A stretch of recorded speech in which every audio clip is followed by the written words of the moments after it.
Saturday morning, and it's time for the Experts Show. And Luis Alvarez helps us kick things off here this morning as we talk technology. Good morning, Luis. Good morning, Mark. How are you? Doing pretty good. So today we have a interesting story about technology, and it has to do with one of the biggest retailers in the world, and that is Walmart. We don't see them as a tech company, but boy, are they invested in technology in so many ways. Absolutely. We've talked about all the things that Walmart has been doing in the past, kind of one-off. But this week in particular, I was struck by the number of stories that I was reading about what Walmart is doing, with innovation on inside the store, outside the store, and in handling their employee training, and even in drones, where you don't normally think of Walmart as somebody that that's doing anything with drones. But it turns out that they're actually doing a lot of really cool things, and filed more patents this past year than Amazon, who people associate with being a leader in drone technology. One of the interesting things, too, that I've noticed is with Walmart is that they use so much technology in the stores, right? You're in like the cold section, like where the refrigerated food is. And as you walk by a case or you stand in front of a case and you open a door, a light goes on to let you see what the food items are. Then when you close the door and walk away, that light goes off. And it's a way of them using the technology, I guess, to save money. Yeah, to save money and really enhance the customer experience, which is something that Walmart is not really known for. For most people, they think of Walmart, they think of inexpensive products that are on these massive shelves and hordes of people going around and loading up their carts. But more and more, Walmart is trying to appeal to a new customer, probably when you think of it as a wealthier customer who could shop elsewhere. They could shop at Target or they could shop at other stores, but choose to go to Walmart because it's a quality product and a quality experience. And to do that, they're using things like surveillance technology and artificial intelligence to make sure that not only you would expect them to do stuff like that to prevent shoplifting and theft and those sorts of things, but they're also doing it to make sure that when somebody checks out, they don't get overcharged, that the number of items that they were rung up by that register actually passed into a bag or passed into the customer's hands. So they're using artificial intelligence to make sure mistakes aren't made that cost their customers. Mm-hmm. They're using surveillance and artificial intelligence to make sure that store shelves don't stay empty. So if the cameras detect that there's a shelf that needs to be restocked, it'll send a notification to whoever's responsible for stocking those shelves to make sure that they get stocked as quickly as possible and don't have to wait till somebody manually walks around and notices it. So that kind of innovation is really one of the things that Walmart is leaning heavily on to compete with the likes of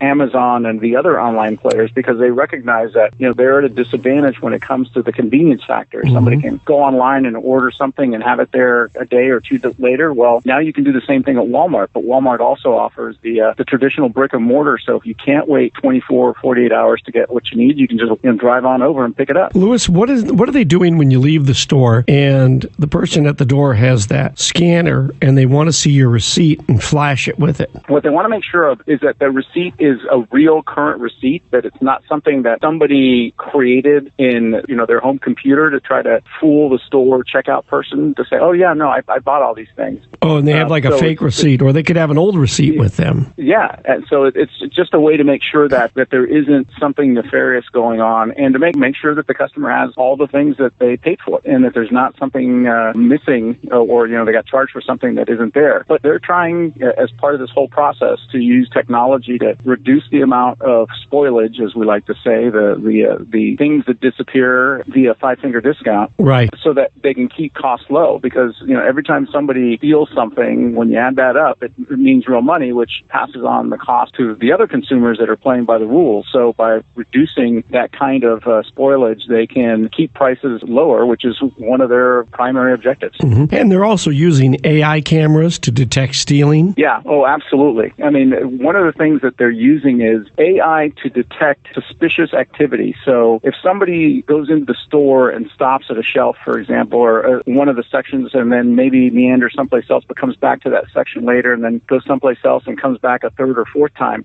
it sends an alert to security in that store saying, hey, this guy or this woman is acting really suspicious, and it's centered around this particular area of the store. So let's let's send somebody out there to take a look at them. Interesting. And in some cases, it's perfectly innocent. Maybe the person's having a hard time making a decision whether to buy something or not. But in some cases, it's somebody, kind of casing the joint, trying to see if he or she can get away with putting something into a pocket or into a coat without being caught. And the chances of not being caught are pretty rare. Even if you manage to get out of the store, they have you on video, and they have pretty good video surveillance systems now. Very high definition, 4K, really good resolution, so that you don't get those fuzzy pictures where they put them on TV and you can barely tell that it's a human being. Well, now they can put a picture on TV or on social media, and that person's identified within hours. So it doesn't really pay to go into a Walmart or some of these larger retailers that have spent money on all these security systems. But just in case, they're really using artificial intelligence to help target their security systems so that they aren't just kind of casting a wide net and hoping to catch somebody.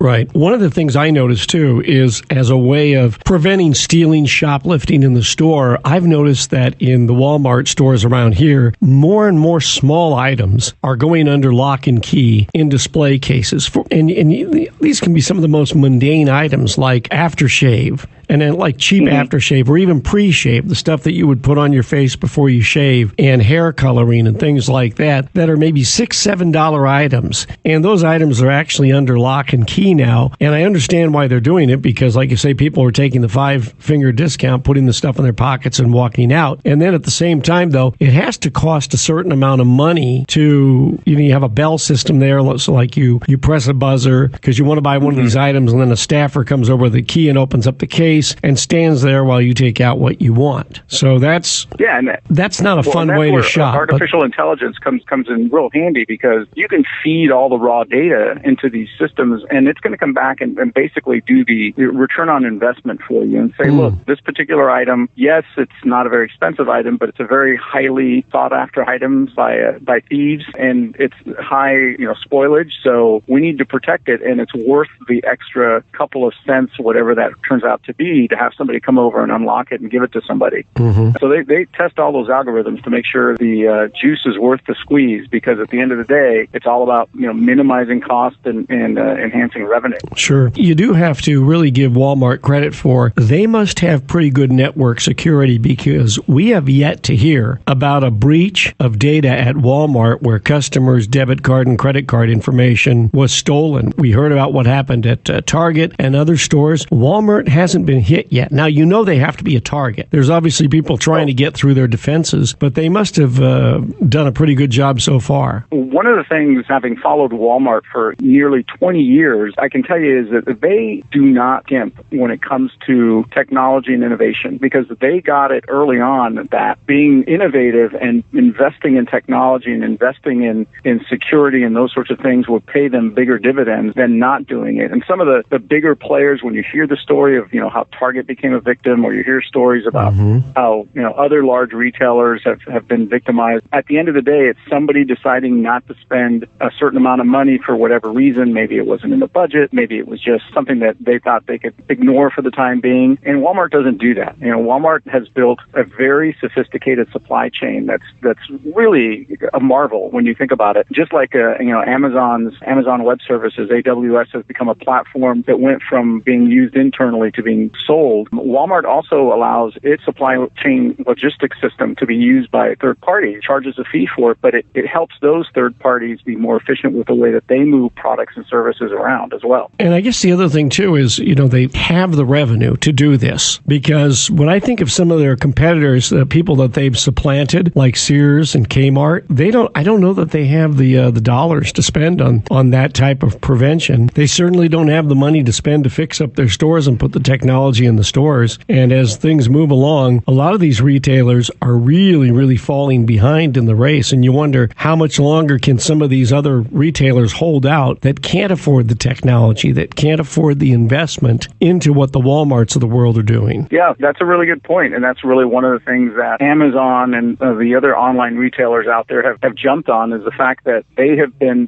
born in the cloud, and they've invested heavily on technology. And a lot of these retailers are way behind the curve when it comes to doing some of the things that they can do. But you notice that Walmart isn't one of those. Walmart is right now standing toe-to-toe with Amazon. And when Amazon said, hey, we're going to offer free delivery, Walmart said, we're going to offer free delivery. When Amazon said, we're going to do it in 24 hours, Walmart said, yeah, we're going to be doing that too. And it's simply because they've invested so heavily in technology to be able to compete at that level. Right. And I think you mentioned also that that Walmart, besides that, they filed more patents for drones than Amazon. Yep. So you can tell where they see business going. Yeah, I mean, they're very keen on being a leader in that space and developing a way to deliver product to consumers using their stores as distribution centers and using drones as delivery vehicles. Mm-hmm. So they know it's very early in that industry, but they think that they're going to be a leader in it. Well, Louis, great topic. Thank you so much for joining us today to talk about it. Louis Alvarez, CEO of the Alvarez Technology Group, with us today as we're talking technology. And for more information, go to alvareztg.com. @AlvarezTG is the Twitter handle. And Louis, the toll-free number for the I-Team. Give us a call at 866-78-I-TEAM. That's 866-784-8326. Thank you, Louis. Thank you.